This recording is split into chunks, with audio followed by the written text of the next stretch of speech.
મિત્ર, તમારી પર્સનલ ઓળખાણ નહીં આપતા, આપણે યુટ્યુબમાં મૂકતા હોય છીએ. આપને શું પ્રશ્ન છે? આપણે આ જમીનનો ભાગ માટેનું હતું.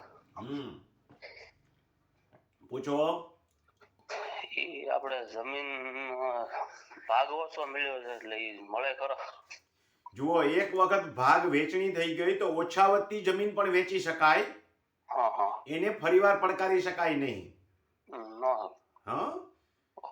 બાપ દાદાએ ઓછા વત્તી જમીન આપવાના ઘણા કારણો હોય. કોઈને નજીક જમીન હોય, કોઈને દૂર જમીન હોય તો એને વધારે આપી હોય, કોઈને ખરાબાવાળી જમીન હોય, સારા વત્તી જમીન હોય, મા બાપ કોઈના ભેગા રહેતા હોય, કોઈને પ્રેમથી ઓછા વત્તી આપે, કોઈમાં કટકો થતો હોય તો એકાદ વીઘા કટકો ન કરવો હોય તો પણ વધારે. ઈ ટૂંકમાં ગમે તે કારણોસર ઓછા વત્તી જમીન આપી શકાય. એને અસમાન વેચણી કહેવાય.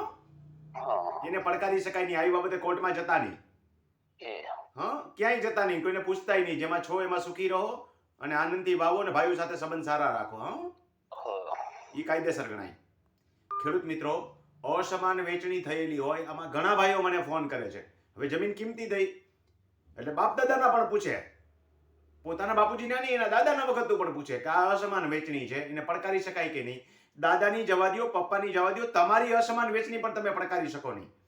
અસમાન વેચણીની એકવાર નોંધ પડી ગઈ, તમે એને સહમતિ આપી દીધી છે, નોંધ કાયદેસર પ્રમાણિત થઈ ગઈ, તો આ બાબતને સ્વીકારી લો. ભગવાને પણ બે ભાઈઓને ઓછાવતી મિલકત આપી જ હોય છે ને. બે સરખી મજૂરી કરતા હોય છે, છતાં એકને રોજ જે 500 રૂપિયા મળતું હોય ને એકનું રોજ 5000 રૂપિયા હોય કમાતો હોય, એટલે રોજ જ કહેવાય. તો એ દાડી જ છે બધી. આપણે આ દુનિયામાં દાડી જ કરીએ છીએ. જેવા પ્રકારની દાડી કરીએ છીએ એવી રીતે. તો એમાં જે તફાવત આપણે કુદરતે આપેલો છે સ્વીકારી લઈએ છીએ. તો વારસાગત મિલકતમાં શા માટે કજિયા કરવા ભાઈ?